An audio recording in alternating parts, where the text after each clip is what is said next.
ସକାଳ 6ଟା ବାଜିଥିଲା। ସେତେବେଳେ ନିତୁ ତା ସ୍ୱାମୀକୁ ଉଠେଇବାକୁ ଚେଷ୍ଟା କରୁଥିଲା। अरे यार कौन है आज संडे ଶୋଇବାକୁ ଦିଅ। अरे उठ ना, କେହି ଉଠି ନାହାନ୍ତି। ଯାଇ ସକାଳୁ ସକାଳୁ କାମଟା ମୋର ସାରିଦେଇ ଆସିବାନି। ଆରେ କ'ଣ କରିକି ଆସିବା? ହେ ତମେ ଯାହା କରୁଛ ଏକୁଟିଆ କର, ମୁଁ ଯାଉଛି ଶୋଇବି। ଓଫୋ, କାହିଁକି ଟାଇମ୍ ୱେଷ୍ଟ କରୁଛ? ଜଲ୍ଦି ଚାଲୁନ, କାମଟା ସାରିଦେବା, ନହେଲେ ଦିନ ସାରା ଲାଇନରେ ଠିଆ ହବ। ଆରେ ଯଦି ଲାଗୁନି ମୁଁ କରିବି କ'ଣ? ହେ ଯାଆଡୁ ମୋତେ ଶୋଇବାକୁ ଦିଅ। ଓଫୋ, ଯଦି ଆଙ୍କ ଚକ୍କରରେ ରହିଲି ମୁଁ ବି ପେଟ ଧରିକି ସେମିତି ବସିବି। ୟା ପରେ ନିତୁ ପେଟ ଧରି ଶୀଘ୍ର ଶୀଘ୍ର ନିଜ ରୁମ୍ରୁ ବାହାରି ଯେତେବେଳେ ବାଥରୁମ୍ ଆଡ଼କୁ ଗଲା, ଦେଖିଲା ତାର 2 ଜଣ ବଡ଼ ଯା ଆଉ ସାନ ଯା ଆଗରୁ ହିଁ ବାଥରୁମ୍ ଆଗରେ ଠିଆ ହୋଇଛନ୍ତି। ଆରେ ୟାର, ଲେଟ୍ ହେଇଗଲି, ଲାଗୁଛି ଆହୁରି ଜଲ୍ଦି ଉଠିବାର ଥିଲା। ନିତୁକୁ ଦେଖିକି ତା ସାନ ଯା କହିଲା, ଆସ ଦିଦି, ଶୀଘ୍ର ଆସିକି ଲାଇନରେ ଲାଗିଯାଅ। ଯଦି ତମେମାନେ ଭିତରେ ଅଛି ତ ଟଏଲେଟ୍ରେ କିଏ? ଆଉ କିଏ ଥିବ ମାଆଙ୍କ ଛଡ଼ା? ବଡ଼ ଯା ଜୋରେ କବାଟ ପିଟି ପିଟି କହିଲା, ଆରେ ମମ୍ମି, ତମେ ଶୋଇପଡ଼ିଲ ନା କ'ଣ? ଶୀଘ୍ର ବାହାରକୁ ଆସ, ଏଠି ଲାଇନ୍ ଲାଗିଯାଇଛି। ନିଧି ଏତିକି କହୁଥିଲା ଯେତେବେଳେ ତା ଶାଶୁ ଟଏଲେଟ୍ରୁ ବାହାରକୁ ଆସିଲା। ସେ ବାହାରିବା ଆସିବା ମାତ୍ରେ ଗୋଟିଏ ବୋହୂ ପେଟ ଧରିକି ଦୌଡ଼ି ଦୌଡ଼ିକି ଚାଲିଗଲା ଆଉ ଲାଇନ୍ ଭାଙ୍ଗି ଟଏଲେଟ୍ରେ ପଶିଗଲା ଆଉ ସାଙ୍ଗେ ସାଙ୍ଗେ କବାଟ ବନ୍ଦ କରିଦେଲା। ଏଇସବୁ ଦେଖି ଅନ୍ୟମାନେ ଆଶ୍ଚର୍ଯ୍ୟ ହୋଇ ରହିଗଲେ। ତେବେ ସମସ୍ତଙ୍କଠୁ ବଡ଼ ବୋହୂ କବାଟ ବାଡ଼େଇ ବାଡ଼େଇ ସେଇଠି କହିଲା, ଆଲୋ ଏ ନିତୁ, ଜଲ୍ଦି ବାହାରକୁ ବାହାର। ମୋର ନମ୍ବର ଥିଲା, ମଝିରେ ତୁ କେମିତି ପଶିଲୁ? ବାହାର ବାହାର, ତତେ କହୁଛି। ଆରେ କବାଟଟା ଏତେ ଜୋରେ କାହିଁ ବାଡ଼ଉଛୁ? କ'ଣ କବାଟଟା ଭାଙ୍ଗିଲେ ଶାନ୍ତି ହବୁ? ଆଉ ଯଦି ସେ ଭିତରକୁ ଯାଇଛି, ଏ ପେଟ ସଫା ହେଇଗଲେ ଆପେ ଆପେ ବାହାରିବନି? ଆଉ ଯେତେବେଳେ ମୁଁ ଭିତରେ ଥିଲି ସେତେବେଳେ ବି କେହି କବାଟ ବାଡ଼ଉଥିଲା। ଜାଣିଥିବ, ବୁଢ଼ାବୁଢ଼ୀ ଲୋକଙ୍କ ଟିକେ ଡେରିରେ ପେଟ ସଫା ହୁଏ। ଯଦି ତମର ସେ ଅର୍ଶ ପ୍ରୋବ୍ଲେମ୍ ଅଛି, ତାହେଲେ ଜଲ୍ଦି ଉଠିକି କାହିଁ ଆସୁନ ତମେ? ତମର ସେ ଅର୍ଶ ଚକ୍କରେ ଆମମାନଙ୍କର ଅବସ୍ଥା କେତେ ଟାଇଟ୍ ହେଇଯାଉଛି ଜାଣିଛ? ସେଇ ସବୁ ଜିନିଷ ଛାଡ଼ିଦିଅ ମା, ତମେ କୁହ, ଆଉ କେତେ ଆମେ ସେ ଗୋଟେ ଟଏଲେଟ୍ ୟୁଜ୍ କରିବୁ? ବୁଢ଼ୀ ହବା ଚାଏ ମାନେ ମାନେ ଠାକୁରଙ୍କୁ ଧନ୍ୟବାଦ ଦିଅ, ଯେମିତି ତମକୁ ଗୋଟିଏ ତ ଟଏଲେଟ୍ ବ୍ୟବହାର କରିବାକୁ ମିଳୁଛି। ଆମେ ତ ନିଜ ଗାଁରେ ଖୋଲାରେ ଶୌଚାଳୟ ଯାଉଥିଲୁ, ଆଉ ଖୋଲାରେ ଯୋଉ ଯିବାର ମଜା ଅଛି, ଆଏ ହାଏ ହାଏ ହାଏ। ଏତିକି କହିବା ପରେ ଶିଲା ଚୁପ୍ ହେଇଗଲା। କିନ୍ତୁ ମା, ତମର ଏତେ ସବୁ ବୋହୂ, ଆପଣଙ୍କୁ 2ଟା ଟଏଲେଟ୍ ତ ତିଆରି କରିବାର ଥିଲା। କହିଲା କ'ଣ ନା 2ଟା ଟଏଲେଟ୍? ଏଇଟା ହେଉଛି ମୋ ଘର, ତ ଓପାର ହୋଟେଲ ନୁହେଁ, 2ଟା ଟଏଲେଟ୍ କରିବି। କିନ୍ତୁ ମମ୍ମି, ଏ ଲାଇନ୍ ଦେଖିଲେ ଲାଗୁଛି ଏଇଟା ଘରର ଟଏଲେଟ୍ ନୁହେଁ, କୋଉଠି ବସ୍ତିର ସୁଲଭ ଶୌଚାଳୟ। କେବଳ ଗୋଟିଏ ଲାଭ, ହାତରେ ମଗ୍ ଆଉ ବାଲ୍ଟିଟିଏ ନାହିଁ, ବାକି ସବୁ ସେମ୍। ନିଧି କହୁଥିଲା ଯେ ତେବେ ରାକ୍ଷୀ ବହୁତ ଦୁର୍ଗନ୍ଧ କରି ପାଡ଼ିଦେଲା। ତାର ସେଇ ଦୁର୍ଗନ୍ଧରେ ସେଇଠି ଠିଆ ହେଇଥିବା ସବୁ ଲୋକ ନାକରେ ହାତ ଦେଲେ। ସିଏ ଏତିକି କହିବା ପରେ ଶିଲା କହିଲା, ହେ ମୋ ଭଗବାନ, କ'ଣ ଖାଇଥିଲା କାଲି ରାତିରେ କେଜାଣି ଏତେ ଦୁର୍ଗନ୍ଧ ପାଡ଼ୁଛି? ଛି ଛିଲୋ ମା। ମା, ଯାହା ଘରେ 4ଟା ବୋହୂଙ୍କ ପାଇଁ ଗୋଟିଏ ଟଏଲେଟ୍, ଏଇଟା ତ ସବୁ ନର୍ମାଲ କଥା। ତାପରେ ରାକ୍ଷୀ ବହୁତ ଜୋରେ କବାଟ ବାଡ଼େଇବା ଆରମ୍ଭ କଲା। ଜଲ୍ଦି ବାହାରକୁ ବାହାରେ ମା, ମୁଁ ଆଉ ସହିପାରୁନି। ଏତିକି କହି ରାକ୍ଷୀ ଆଉ ଜୋରେ କବାଟ ବାଡ଼େଇବା ଆରମ୍ଭ କଲା। ତାଙ୍କର ଜଏଣ୍ଟ ଫ୍ୟାମିଲି ଥିଲା, ଯେଉଁଥିରେ 4 ବୋହୂ ଆଉ 4 ପୁଅ, ଆଉ ତାଙ୍କ ସମସ୍ତଙ୍କ ପାଇଁ ଗୋଟିଏ ଟଏଲେଟ୍। ପୁରା ଘର ଗୋଟିଏ ଟଏଲେଟ୍ ୟୁଜ୍ କରୁଥିଲା। କହିବା ପାଇଁ ତ ସେ ଘରେ 2ଟା ଟଏଲେଟ୍ ଥିଲା, କିନ୍ତୁ ଦ୍ୱିତୀୟ ଟଏଲେଟ୍ର ସିଟ୍ ଫାଟି ଯାଇଥିଲା ଆଉ ଫ୍ଲଶ୍ ଖରାପ ଥିଲା, ଯେଉଁଥିପାଇଁ ତାକୁ କେହି ୟୁଜ୍ କରୁନଥିଲେ। ବିଚରା ବୋହୂମାନେ ତ ସବୁଦିନ ନିଜ ପାଳି ଅପେକ୍ଷାରେ ହିଁ କେତେ କେତେ ଦିନ ବାଥରୁମ୍ ଆଗରେ ଯାଉଥିଲା। ଆଉ ତାପରେ ଯଦି କୁଣିଆ ଆସିକି ପହଞ୍ଚିଗଲେ, ହେଇଗଲା ପୁଅ ଝିଅ ଉପରେ ନଳିତା ବିଡ଼ା। ଗୋଟିଏ ଦିନ ଘରର ବେଲ୍ ବାଜିଲା ଆଉ ନିତୁ ଆସି କବାଟ ଖୋଲିଲା। ହ୍ୟାଲୋ ମ୍ୟାଡ଼ାମ୍, ରଶ୍ମି ମ୍ୟାଡ଼ାମ୍ଙ୍କ ପାର୍ସଲ ଆସିଥିଲା। ହଉ ହଉ, ରୁହ, ମୁଁ ଡାକି ଦଉଛି। ରଶ୍ମି, ଜଲ୍ଦି ଆସ, ତୋର କୋଉ ପାର୍ସଲ ଆସିଛି। ଆସୁଛି ଦିଦି। ଏଇ ନିଅନ୍ତୁ। ପାର୍ସଲ ନେଇ ସେ ଲୋକଟି ଯିବାକୁ ଲାଗିଲା। ତେବେ ସେ ଲୋକଟି ପଛକୁ ବୁଲି କହିଲା, ଯଦି ଆପଣ ଖରାପ ନ ଭାବିବେ, ମୁଁ ଟଏଲେଟ୍ ବ୍ୟବହାର କରିପାରିବି? କାହିଁକି? କାହିଁକି ମାନେ ନେଚର କଲ୍ କେବେ ବି ଆସିପାରିବ। ହଁ, ଏବେ ମୋ ପାଇଁ ଯିବା ବହୁତ ଅର୍ଜେଣ୍ଟ। ଦିଦି, ଏବେ କେହି ନଥିବେ ତ ଟଏଲେଟ୍ରେ? ମୁଁ କ'ଣ ଜାଣିଲି, କିନ୍ତୁ ଏବେ ଯଦି ଆକୁ ଜୋରରେ ଲାଗିଲାଣି କ'ଣ କରିବା? ନେଇଯା ତାକୁ। ରଶ୍ମି ତାକୁ ଟଏଲେଟ୍ ପାଖକୁ ନେଇକି ଗଲା, କିନ୍ତୁ ଯେମିତି ହିଁ ସେ ବାଥରୁମ୍ କବାଟ ଖୋଲିବାକୁ ଟ୍ରାଏ କଲା, ତେବେ କବାଟ ବନ୍ଦ ଥିଲା। ତେବେ ଭିତରୁ ଶବ୍ଦ ଶୁଣାଲା, ଏବେ କିଏ ବେ? ମତେ ଟିକେ ଶାନ୍ତିରେ ବସିବାକୁ ଦିଅ। ସକାଳୁ ଯିବାକୁ ଦଉନ, ଦିନରେ ବି ହଇରାଣ କରୁଛ। ଏବେ କାର୍ଯ୍ୟକ୍ରମ ଯେପର୍ଯ୍ୟନ୍ତ ପୁରା ହେଇନି ମୁଁ ଆସିବିନି। ଆରେ ଦିଦି, ଧୀରେ କୁହ, ବାହାରେ ଲୋକ ଶୁଣିଲେ କ'ଣ କହିବେ? ଶୁଣନ୍ତୁ ଲୋକ ଯାହା ଶୁଣିବେ। ଲୋକମାନଙ୍କୁ ଜଣାପଡ଼ୁ ଆମ ପାଖରେ କେମିତିଆ ଶାଶୁ ଅଛି। ସେ 4ଟା ବୋହୂଙ୍କ ପାଇଁ ଗୋଟିଏ ଟଏଲେଟ୍ ରଖିଛି। ୟା ପରେ ରଶ୍ମି ସେଇ ଲୋକଟାକୁ କହିଲା, ଆଜ୍ଞା ଟିକେ କ୍ଷମା କରିବେ, ଅପେକ୍ଷା କରିବେ। କୌଣସି କଥା ନାହିଁ ଆଜ୍ଞା, ମୋର ଏମିତି ଏମର୍ଜେନ୍ସି ବି ନାହିଁ। ଏତିକି କହି ସେ ଲୋକ କ୍ରସ୍ ଲେଗ୍ କରି ଠିଆ ହୋଇଗଲା। କିନ୍ତୁ ବହୁତ ସମୟ ଅପେକ୍ଷା କଲା ପରେ ବି ଯେତେବେଳେ ନିଧି ବାହାରକୁ ଆସିଲାନି, ସେ ଲୋକଟି ଶୀଘ୍ର ଶୀଘ୍ର ସେଇ ଜାଗାରୁ ଗଲା। ତେବେ ରଶ୍ମି ପଛରୁ ଡାକିକି କହିଲା, ଆରେ ରୁହନ୍ତୁ, କୁଆଡେ ଯାଉଛନ୍ତି? ନିଜ କାମ ସାରିକି ଯାଆନ୍ତୁ। ମୋର ସେ ଟଏଲେଟ୍ କରିବା ଦରକାର ନାହିଁ। ମୁଁ ଯଦି ଏମିତି ଆଉ ଠିଆ ହେଲି ସବୁ ବାହାରିଯିବ। ୟାଠୁ ତ ବହୁତ ଭଲ ମୁଁ ଯଦି ବସ୍ ଷ୍ଟାଣ୍ଡରୁ ସୁଲଭ ଶୌଚାଳୟ ପଳେଇଥାନ୍ତି। ଏତିକି କହି ସେ ଲୋକଟି ସେଠି ଦୌଡ଼ି ଦୌଡ଼ି ଚାଲିଗଲା। ରଶ୍ମି ନିଜ ମୁଣ୍ଡରେ ହାତ ଦେଇ ବସି ପଡ଼ିଲା। କିଛି ଦିନ ଏମିତି ହିଁ ଚାଲିଗଲା, କିନ୍ତୁ ଟଏଲେଟ୍ର ସମସ୍ୟା ଯାହାକୁ ତାହା ହିଁ ରହିଥିଲା।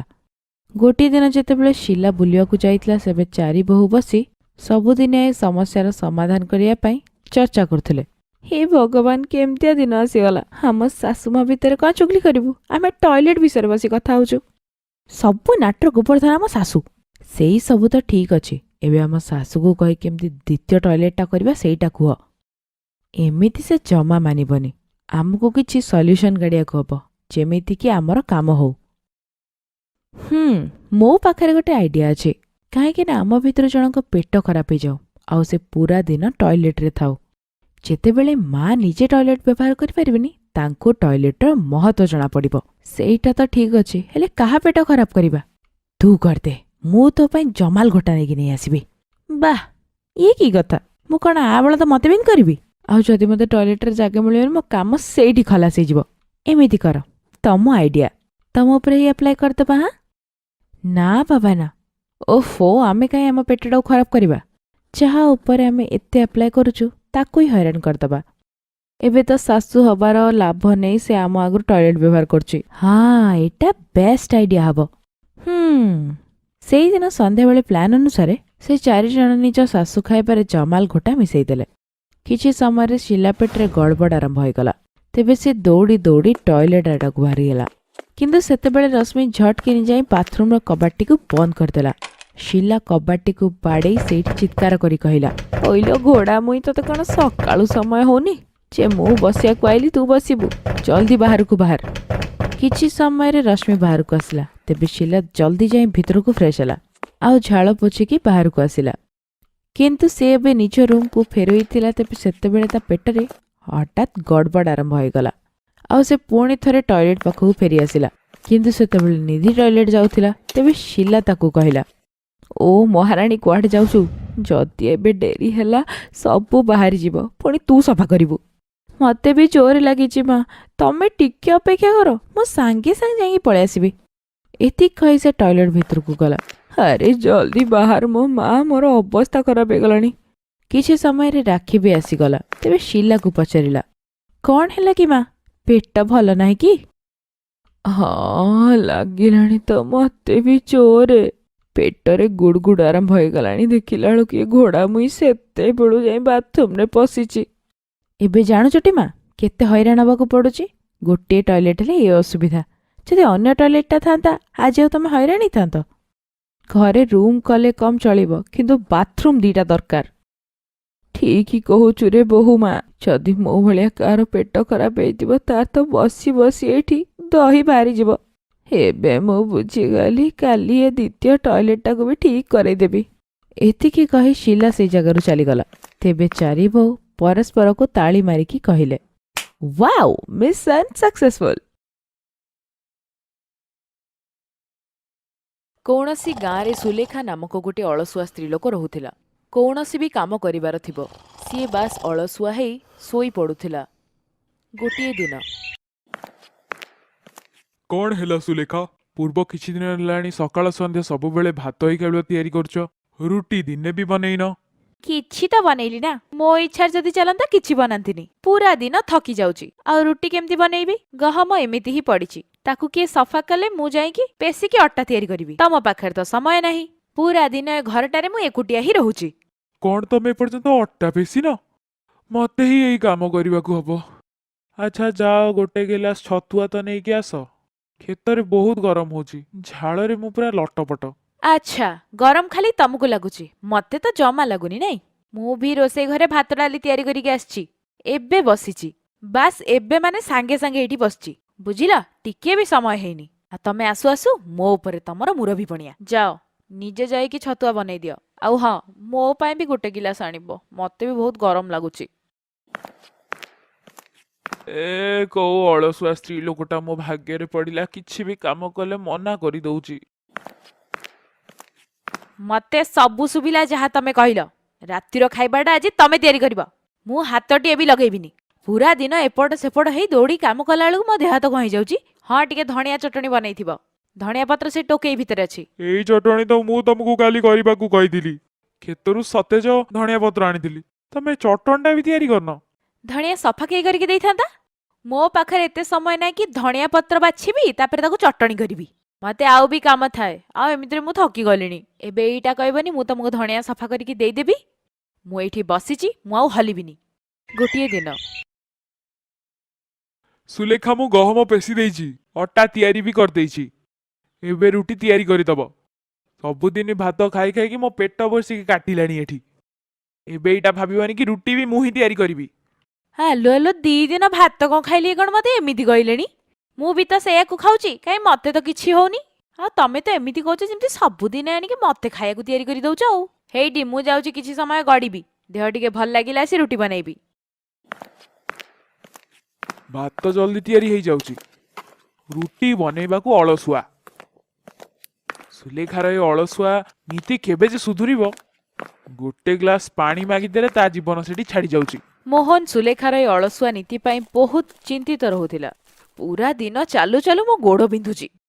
ଏବେ ଆସିକି ମା ସାହେବ ବସିଯିବେ ଆଉ କହିବେ, ସୁଲେଖା ମୋ ଚା କୁଆଡେ ଗଲା? ସୁଲେଖା, ମୋ ଚା ତିଆରି କରିଛ ଯଦି ଆଣ। ମୁଁ ଚୁଲି ମୁଣ୍ଡରେ ଉଠି ପାରିବିନି, ଏଇଠୁ ଆସିକି ନେଇଯାଅ ତମେ।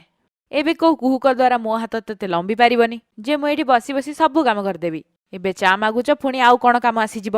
ତମକୁ ତ ଲାଗୁଛି ଯେମିତି ଏପଟ ସେପଟ ଚଲାବୁଲା କଲେ ମୁଁ ଜମା ଥକୁନି। ଗୋଟେ କପ୍ ଚା କଣ ମାଗିଦେଲି, ତମେ ଜମା ଉଠି ପାରୁନ? ତମ ଅଳସୁଆର ଆଉ ସୀମା ନାହିଁ। ମୋହନ କାମକୁ ଗଲା। ପୁଅ, ମାକୁ କିଏ ଭିକ୍ଷା ଟିକେ ଦିଅ, ବହୁତ ଭୋକ ଲାଗୁଛି। ରୁହ ମା, ମୁଁ ଏବେ ମୋ ସ୍ତ୍ରୀକୁ ଡାକ ପକଉଛି, ରୁହ।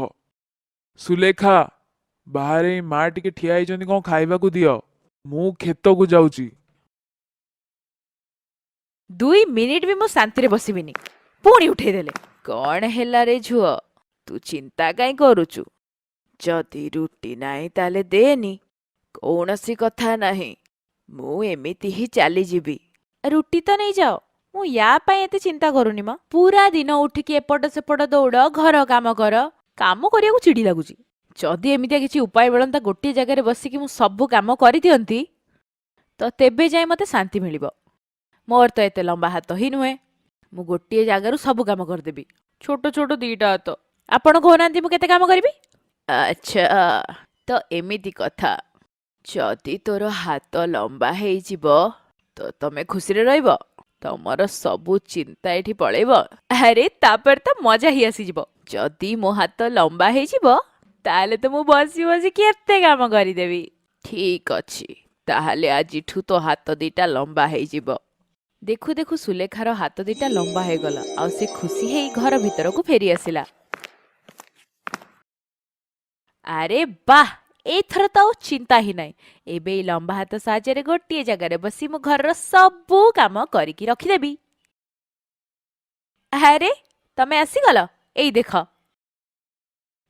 ଇଏ କେମିତି ହେଲା ସୁଲେଖା? ତମ ହାତ ତ ବହୁତ ଲମ୍ବା ହୋଇଯାଇଛି। ଏଇ ସବୁ କଥା ସେଇ ବୁଢ଼ୀମା କରିଛନ୍ତି। ସୁଲେଖା ମୋହନକୁ ସବୁ କଥା କହିଲା, ଯାହାକୁ ଶୁଣି ମୋହନ ବି ଆଶ୍ଚର୍ଯ୍ୟ ହେଇଗଲା। ଏବେ ସୁଲେଖା ଘରର ସବୁ କାମ ଖଟ ଉପରେ ବସି ଗୋଟିଏ ଜାଗାରୁ ହିଁ କରୁଥିଲା। ଆଉ ଏବେ ମୋହନ ବି ତାକୁ କିଛି କହୁନଥିଲା। ଗାଁରେ ସବୁ ଲୋକଙ୍କୁ ଜଣାଥିଲା ସୁଲେଖା ବୋହୂର ହାତ ବହୁତ ଲମ୍ବା। ଗାଁରେ ସମସ୍ତେ ସୁଲେଖାକୁ ଲମ୍ବା ହାତବାଲା ବୋହୂ କହନ୍ତି। ଗୋଟିଏ ଦିନ କଣ ହେଲା ସୁଲେଖା, ଏ ଦାଇମା କାହିଁକି ଆସିଥିଲେ? କାହିଁକି ଆସିଥିଲେ? ଏଇଥିପାଇଁ ଆସିଥିଲେ କି ଯାହା ମୁଁ ଭାବୁଛି ସେଇଟା ସତ ନୁହେଁ ତ? ହଁ, ଆମେ 2 ଜଣ ବାପା ମା ହେବାକୁ ଯାଉଛୁ। ଆଜିଠୁ ତମେ ନିଜର ଧ୍ୟାନ ରଖିବ। ଅଧିକ କାମ କରିବା ଦରକାର ନାହିଁ, ଖାଲି ଆରାମ କରିବ। ତମେ ଚିନ୍ତା କାହିଁ କରୁଛ? ମୋର ଏଇ ଲମ୍ବା ହାତ କେବେ କାମକୁ ଆସିବ? ୟା ସହାୟତାରେ ମୁଁ ବସି ବସି ଘରର ସବୁ କାମ କରିଦେବି। ତାପରେ ସୁଲେଖା ତା ଲମ୍ବା ହାତକୁ ବ୍ୟବହାର କରି ସବୁ କାମ ଶାନ୍ତିରେ କରିଦେଉଥିଲା। ଧୀରେ ଧୀରେ ସମୟ ବିତିଲା। ଆଉ ଠିକ୍ 9 ମାସ ପରେ ସୁଲେଖା ଗୋଟିଏ ସୁନ୍ଦର ପୁଅକୁ ଜନ୍ମ ଦେଲା। ସୁଲେଖା ଏଇ ଦେଖ, ଇଏ ପୁରା ମୋ ଉପରେ ଯାଇଛି। ଥାଉ ଥାଉ, ୟା ଆଖିଟା ମୋ ଭଳିଆ ହେଇଛି। ଆଣ ମୋ କୋଳକୁ ଦିଅ ଆକୁ, ମୁଁ ଦେଖିକି କହିବି। ହଉ ନିଅ ଧର। ଇଏ ତ ମୋଠୁ ବହୁତ ଦୂରରେ, ମୁଁ ୟାକୁ ମୋ ଛାତିରେ କେମିତି ଲଗେଇବି? ଇଏ ତ ମୋ କୋଳକୁ ବି ଆସିପାରିବନି। ମୁଁ ଏବେ କଣ କରିବି? ଏଇ ଲମ୍ବା ହାତ କାରଣରୁ ମୋ ଛୁଆଠାରୁ ମୁଁ ଦୂରେଇକି ଅଛି। ମତେ ଏଇ ଲମ୍ବା ହାତ ଦରକାର ନାହିଁ। ଏଇଠି ଶୁଣ, ମତେ ମୋ ଛୁଆକୁ କୋଳରେ ନେଇ ଗେଲ କରିବାର ଅଛି। ସୁଲେଖା ଜୋରେ ଜୋରେ କାନ୍ଦିଲା। ଚୁପ୍ ହେଇଯା ସୁଲେଖା, ତୁ ତ ନିଜ ଇଚ୍ଛାରେ ହିଁ ଏଇ ଜିନିଷଟି ଗ୍ରହଣ କରିଛୁ। ଏବେ କଣ ହେଇପାରିବ? ମୁଁ ମୋ ନିଜ ସ୍ୱାର୍ଥ ପାଇଁ ମୁଁ ଏଇ ସବୁ କାମ କରିଛି। ଏବେ କଣ କରିବି? ଆରେ, ତୁ ତ ଆଜି ବି ଦୁଃଖୀ ଅଛୁ। ମୁଁ ଭାବିଲି ଏଇପଟ ଦେଇକି ଯାଉଛି, ତୋ କଥା ଟିକେ ବୁଝିଦିଏ ମୁଁ। ଲମ୍ବା ହାତ ଥିବା କାରଣରୁ ଏବେ ତମର ସବୁ କଷ୍ଟ ଦୂର ହୋଇଯାଇଥିବ। ହେଲେ କାନ୍ଦୁଛୁ କାହିଁକି? ମା, ମତେ ଏଇ ଲମ୍ବା ହାତ ଦରକାର ନାହିଁ। ମୋ କୋଳରେ ମୋ ଛୁଆଟିକୁ ବି ମୁଁ ଧରି ପାରୁନି, ନିଜ ଛାତିରେ ବି ଲଗେଇ ପାରୁନି। ମୁଁ ଲମ୍ବା ହାତର କଣ କରିବି? ଆପଣ ମତେ ପୂର୍ବ ଭଳି ମୋ ହାତ ଫେରେଇ ଦିଅନ୍ତୁ, ଯେମିତି ମୁଁ ମୋ ଛୁଆକୁ ମୋ କୋଳରେ ଧରି ପାରିବି। ଈଶ୍ୱର ଆମକୁ ଯାହା ଦେଇଛନ୍ତି, ଯେମିତି ଦେଇଛନ୍ତି, ସେତିକିରେ ହିଁ ଖୁସିରେ ରହିବା କଥା ଆମକୁ।